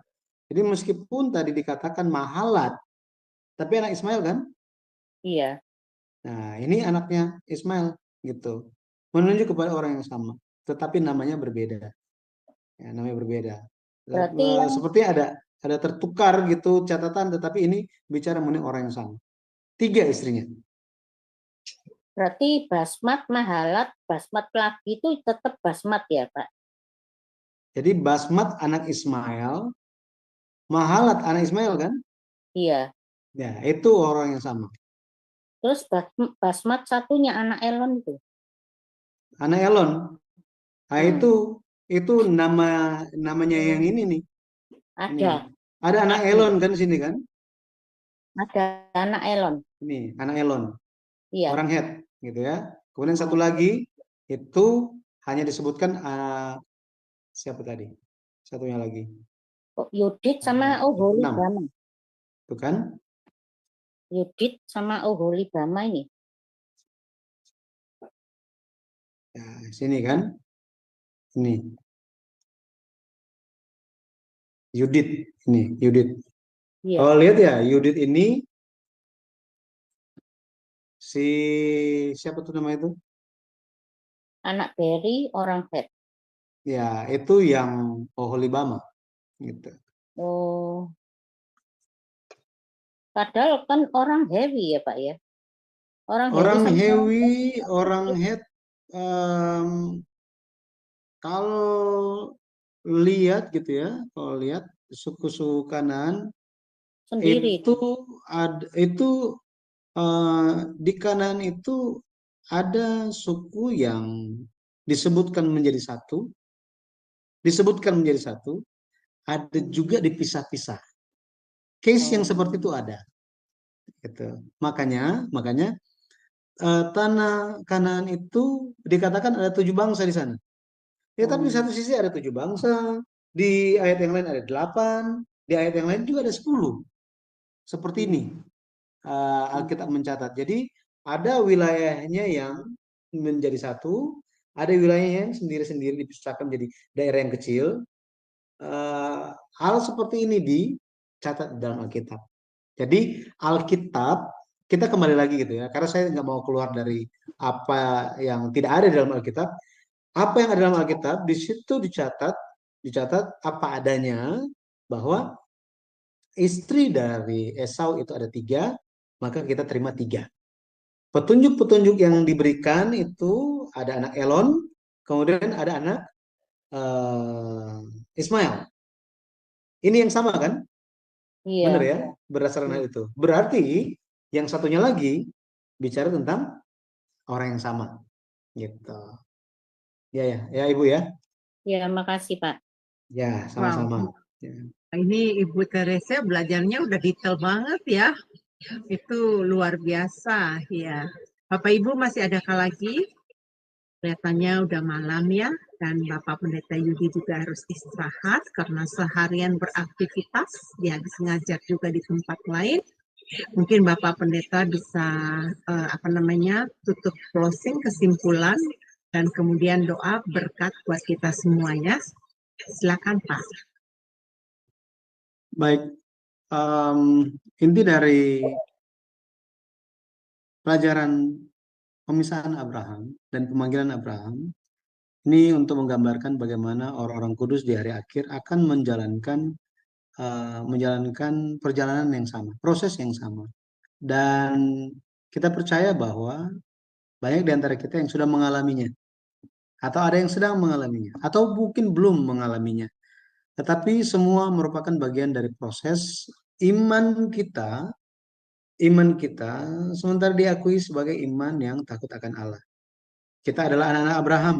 Menurut Galatia 4 ayat yang ke-29, kita menjadi milik Kristus. Ketika kita menjadi milik Kristus, Galatia 3 ayat 29 katakan, kita pun adalah anak-anak Abraham, kita berhak menerima janji yang dijanjikan Allah kepada Abraham. Akan tetapi, kita bukan hanya akan menerima berkat yang dijanjikan, bukan hanya menerima statusnya saja, tetapi untuk menerima hal tersebut ada proses yang kita perlu lewati. Jadi mari kita tetap memegang teguh iman kita sampai akhir, tidak tergoyahkan.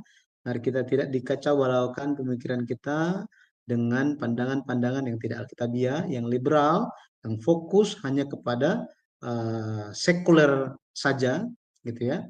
Tetapi mari kita percaya bahwa Alkitab merupakan sumber firman bagi kita semua. Tuhan Yesus memberkati, mari kita berdoa. Allah Bapa yang hidup, kami mengucap syukur atas kasih-Mu. Engkau telah memberkati kami semua dengan firman-Mu ya Bapa. Lewat buku seri sejarah penebusan, Engkau membantu kami untuk memahami Alkitab dari sudut pandang sejarah penebusan. Hal-hal yang telah disingkapkan bagi kami, biarlah itu menjadi milik kami. Bahkan ya Bapa, membangun, meneguhkan iman kami senantiasa bertumbuh di hadapan Tuhan. Pada akhirnya ya Bapa, kami pun bisa dipakai menjadi alat-alat-Mu di dalam menjalankan pekerjaan penyelesaian, pekerjaan penebusan di bumi ini. Bapa, kami ingin supaya lewat kami Engkau pakai supaya kami bisa menjangkau lebih banyak orang, supaya kasih Yesus bagi mereka pun bisa mereka rasakan, mereka menerima berkat keselamatan, berkat terbesar, dan kami bisa memperoleh janji Tuhan yang telah dijanjikan sejak permulaan zaman, yaitu hidup yang kekal. Bapak, terima kasih. Sampai kami bertemu kembali, kiranya Engkau yang akan memberkati kami, mengiringi langkah kaki kami, dan bagi kami yang akan beristirahat, biarlah Engkau yang akan menjaga kami ya Bapa, dan pada akhirnya segala hal yang kami lakukan biarlah semuanya memuliakan nama-Mu. Terima kasih ya Bapak, terima kasih untuk channel Sema Adonai, setiap orang-orang yang melayani, biarlah Engkau yang mencurahkan berkat atas mereka, kegiatan mereka setiap harinya, bahkan setiap anggota keluarga dan masa depan mereka. Terpujilah nama Tuhan bagi kami semua, biarlah Engkau yang terus beserta sampai akhir, dan biarlah Bapak Engkau yang membangun di dalam kami kasih Allah yang tidak berkesudahan itu pun kami bisa memilikinya, kami bisa mengasihi sampai akhir, terus mengasihi Engkau. Terpujilah nama Tuhan, dengan meninggikan nama Yesus Kristus kami berdoa dengan penuh ucapan syukur. Amin. Amin, amin, amin. Terima kasih untuk Bapak Pendeta Yudi. Bapak Ibu, kami akan mundur dari streaming ya, dan nanti operator kami akan membantu untuk men-endkan acara ini. Tapi sebelumnya saya mau memberitahukan untuk minggu depan kita akan masuk di dalam pelajaran baru yang masuk dalam buku yang kedua ya. Ini karena pelajaran buku pertama kita sudah selesaikan dengan 6 kali pertemuan. Nah, Bapak Ibu, apa yang diajarkan oleh Pendeta Yudi ini sebenarnya hanya sedikit ya. Jadi Bapak Ibu kalau mau mengetahui isinya lebih luas, lebih dalam, lebih detail, Bapak Ibu dianjurkan untuk membeli buku Sejarah Penebusan, buku yang ke-1 yang telah kita pelajari. Karena di sana ada diagramnya, ada tanggal-tanggalnya, ada tahun-tahunnya secara detail, dan Bapak Ibu bisa mempelajarinya lebih lagi. Ya, baik Bapak Ibu, dari kami saat ini ingin pamit diri dulu, dan untuk teman-teman yang ada di Zoom mohon sabar sebentar untuk bisa berkomunikasi dengan Bapak Pendeta Yudi untuk mau mengucapkan terima kasih, tapi izinkan dari operator kami untuk meng-endkan live ini sebentar.